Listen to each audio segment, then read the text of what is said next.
एक वक्त का किस्सा है। एक गांव में एक लड़का छोले पूरी की रेडी चलाया करता था। उसका काम बहुत अच्छा था और लोग उससे छोले पूरी बहुत शौक से खाते थे। और अक्सर जब उसकी दुकान पर कोई मांगने वाला आ जाता तो वो उसे फ्री में भी दे दिया करता था। उसकी बीवी उसके काम से बहुत खुश थी। हाय, बस हमारे छोले पूरी का काम इस तरह चलता रहे तो हम बहुत सारी ख्वाहिशें पूरी कर लेंगे और मैं तो अपने सोने के झुमके भी बनवाऊंगी। हाँ बेगम, तुम फिक्र मत करो, अब अपना काम इस तरह ही चलता रहेगा और पैसों की बारिश होती रहेगी। हाँ, और हम इस बारिश में खूब नहाएंगे। अच्छा, एक बात सुने, अगर कल आपकी सेल बहुत अच्छी हुई तो आप मुझे सोने के झुमके लेकर देंगे। मेरे खाली कान बहुत बुरे लगते हैं। फिर अगले दिन बिट्टू अपनी दुकान पर खड़ा छोले पूरी बेच रहा होता है कि उसका पहला ही ग्राहक फकीर आ जाता है। बेटा, मैंने 2 दिन से कुछ नहीं खाया, बहुत जोर की भूख लग रही है, अपने छोले पूरी खिला दे मेरे बेटे। हाँ बाबा जी, आप बैठो, मैं आपको अभी छोले पूरी खिलाता हूँ। फिर बाबा बैठ जाता है और बिट्टू उसके आगे छोले पूरी रख देता है और वो बाबा बहुत शौक से छोले पूरी खा जाता है। वाह बेटा, मजा आ गया तेरे रेहड़ी के छोले पूरी खाने का। तूने गरीब का पेट भरा है, तुझे कभी पैसों की तंगी नहीं होगी, ये मेरी दुआ है तेरे लिए। वो फकीर वहाँ से चला जाता है तो जैसे ही उसकी दुकान पर ग्राहकों की भीड़ लग जाती है। वाह बिट्टू भाई, क्या कमाल के छोले पूरी है आपके भाई, मजा आ गया। मैं तो रोज आपकी दुकान से छोले पूरी खाया करूँगा। बहुत बहुत शुक्रिया भाई आपका, जो आपको मेरे छोले पूरी इतने पसंद आए। उस दिन बिट्टू को बहुत अच्छा मुनाफा होता है और जब शाम में वो घर आता है, अजी सुनाए आज आपकी सेल कैसी हुई? बेगम, आज तो हड्डी मुक गई, एक के बाद एक ग्राहक, एक के बाद एक ग्राहक, सारे ग्राहक मेरी सारी रेडी चट कर गए। आज तो बहुत अच्छा प्रॉफिट हुआ है मुझे। बिट्टू, आपने मुझसे वादा किया था कि आप मुझे सोने के झुमके लेकर देंगे। हाँ बेगम, मुझे अपना वादा याद है। तुम चलो मेरे साथ सुनारे की दुकान पर, मैं आज ही तुम्हें सोने के झुमके लेकर दूंगा। उसकी बीवी ये सुनकर बहुत खुश हो जाती है और वो सुनार की दुकान पर आ जाते हैं और वो अपनी पसंद के झुमके देखती है। बिट्टू, ये झुमके कितने प्यारे हैं, देखो ना कितने अच्छे लग रहे हैं। हाँ बेगम, प्यारे तो बहुत हैं। भाई क्या कीमत है इन झुमकों की?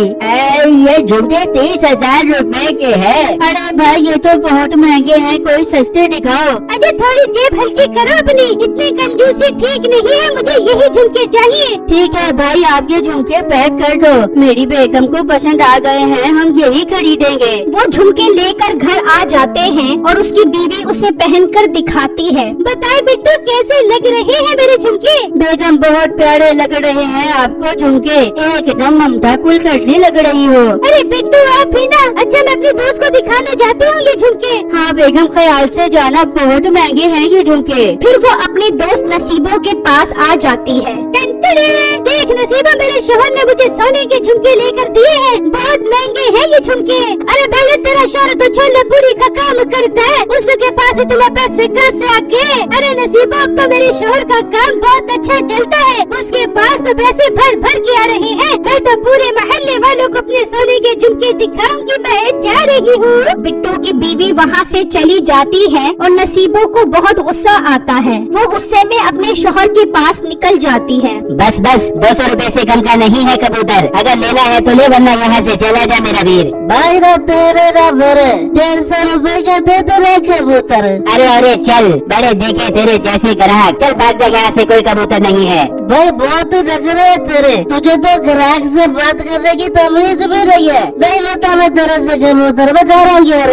वो ग्राहक चला जाता है और नसीबो वहाँ पहुँच जाती है। बेचता रहे मीठे 100-200 रुपए के कबूतर बेचता रहे, वहाँ लोग छोले पूरी बेच के सोने के झुमके बना रहे हैं और तेरे कबूतर तो 200 रुपए के भी नहीं बिक रहे। अरे बेगम, बात क्या हो गई है, इतने गुस्से में क्यों है? बताएगी भी, अटल से जबान चलाती रहेगी। फिर नसीबो उसको अपनी दोस्त के सोने के झुमकों के बारे में बताती है। क्या वो 2 कौड़ी का छोले पूरी वाला इतना अमीर हो गया है? हाँ, तुझे मैं कब कब से पिट रही थी कि तू भी छोले पूरी का काम शुरू कर दे, लेकिन तुझे तो 200 रुपए के कबूतर बेचने से फुर्सत ही नहीं है। तो फिक्र न कर बेगम, अब तेरा शोहर भी छोले पूरी का काम करेगा और तुझे भी सोने के झुमके बना कर देगा। लेकिन एक बात सुन, पहले मैं उसकी दुकान तबाह करूंगा, फिर अपनी दुकान लगाऊंगा, ताकि मार्केट में मेरी टक्कर का कोई भी दुकानदार न हो। फिर अगले दिन मीठा बिट्टू की रेहड़ी पर पहुंच जाता है। भाई एक नाश्ता कितने का दे रहे हो? भाई एक नाश्ता सिर्फ और सिर्फ 120 रुपए का है, जिसमें 2 मस्त पूड़ियाँ और मसालेदार छोलों की एक प्लेट है।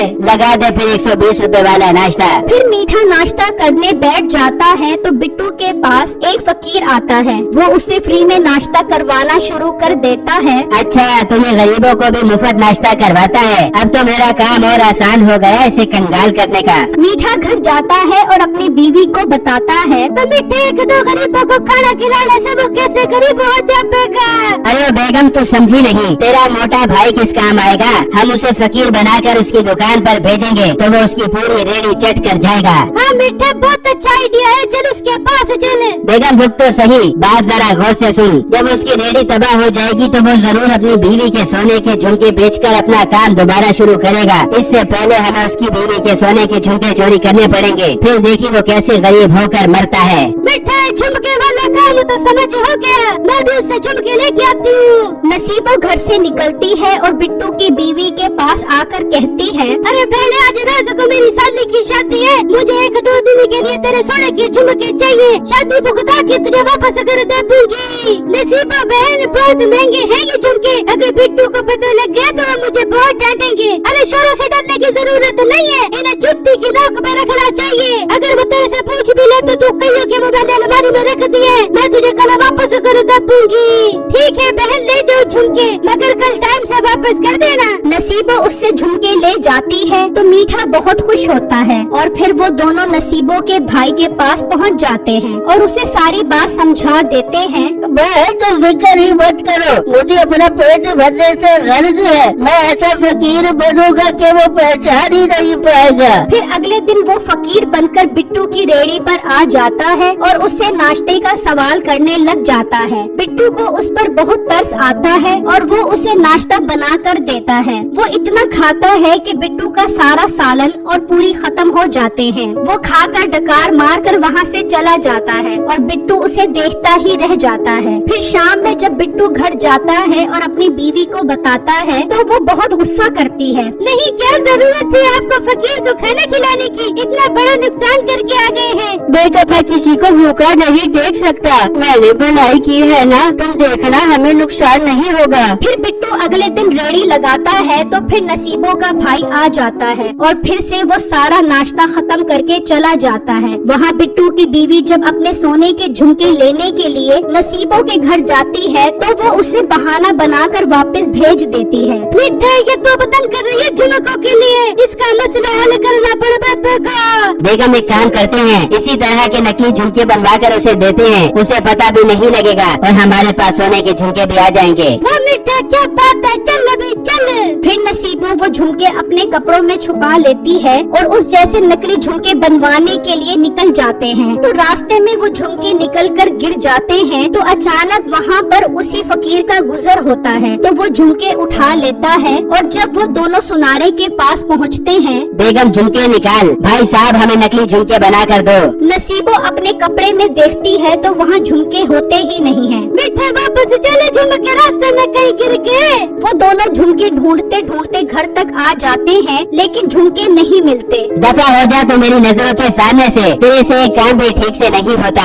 वहाँ बिट्टू अपनी दुकान पर उदास बैठा होता है। ये तो मेरा बहुत बड़ा नुकसान हो गया, अब तो मेरे पास और रेडी लगाने के भी पैसे नहीं हैं। अब मुझे अपनी बीवी के झुमके ही बेचने पड़ेंगे। बिट्टू घर आता है और अपनी बीवी से सोने के झुमके मांगता है तो वो उसको सारी बात बताती है। बेगम ये तुम क्या कह रही हो, तुमने सोने के झुमके उन्हें दे दिए, तुम अभी चलो मेरे साथ, हम उनसे सोने के झुमके वापस लेकर आते हैं। वहाँ नसीबों का भाई उसके पास आता है। अरे वाह बहन, बहुत मजेदार होते हैं उसके छोले पूरी, मैं तो खा खा कर उसकी पूरी रेडी खत्म कर देता हूँ। अच्छा तो ये तुमने भेजा है मेरी दुकान पर फकीर बनाकर, मुझे तुमसे ये उम्मीद नहीं थी। तुम मेरी बीवी के सोने के झुमके वापस करो। कहाँ से वापस करूँ, मेरे पास नहीं है, रास्ते में कहीं गिर गए। नसीबा ये तुम क्या रही हो? मैंने तुम पर एतबार करके दिए थे। ओ हेलो, मेरा काम था तुझे कंगाल करना, वो मैंने कर दिया है। अब मैं भी अपनी छोले पूरी की रेडी लगाऊंगा और खूब पैसा बनाऊंगा। अपना मुंह लेकर यहाँ से दफा हो जा। वो दोनों उदास होकर वहाँ से चले जाते हैं और बिट्टू परेशानी में अपनी रेडी पर आकर खड़ा हो जाता है। तो वही फकीर आता है। बेटा बहुत जोर की भूख लग रही है, छोले पूरी खिला दे। बाबा जी मैं उजड़ गया हूँ, मेरे पास अब तो कुछ भी नहीं रहा। एक आदमी फकीर बनकर मेरी दुकान पर आता था और सारे छोले पूरी खाकर चला जाता था। मैंने सोचा अपनी बीवी के सोने के झुमके बेचकर अपना काम दोबारा शुरू करूं, लेकिन मेरी बीवी के सोने के झुमके ही गिर गए। बेटा कहीं वो झुमके ये तो नहीं? बिट्टू वो झुमके देखकर चौंक जाता है। हाँ बाबा जी, ये तो वही झुमके हैं जो मैंने अपनी बीवी को खरीद कर दिए थे, पर ये आपके पास कहाँ से आए? बेटा ये मुझे रास्ते से मिले थे, ये तुम अपने पास रखो, इन्हें बेचकर अपना काम दोबारा शुरू करो। बिट्टू बहुत खुश होता है और उन्हें बेचकर दोबारा अपना कारोबार शुरू करता है। वहाँ मीठा अपने छोले पूरी की रेडी तैयार कर लेता है। बेगम दुआ करी मैं खूब पैसा कमा कर आऊँ। मैं बिट्टू वाली जगह पर खड़ा हूँगा और उसके सारे ग्राहक मेरे पास आ जाएंगे। मीठा जब रेडी लेकर वहाँ पहुँचता है तो बिट्टू की दुकान पर बहुत रश देखकर हैरान रह जाता है और बिट्टू के पास जाकर पूछता है, बिट्टू तुम तो जड़ गए थे, फिर तुमने ये रेडी दोबारा कैसे लगा ली? जो तुमने हमारे सोने के झुमके गिराए थे वो हमें वापस मिल गए हैं, उन्हें ही बेचकर मैंने अपना काम दोबारा शुरू किया है। अब मुझे अमीर होने से कोई नहीं रोक सकता। मीठा अपनी रेडी लेकर शाम तक खड़ा रहता है, लेकिन उसके पास कोई ग्राहक नहीं आता और उसके सारे पूरी और छोले खराब हो जाते हैं। ये सब मेरी मनहूस बीवी की वजह से हुआ है, मैं उसे नहीं छोड़ूंगा। मीठा गुस्से में अपने घर आता है और अपनी बीवी की खूब दुर्गत बनाता है।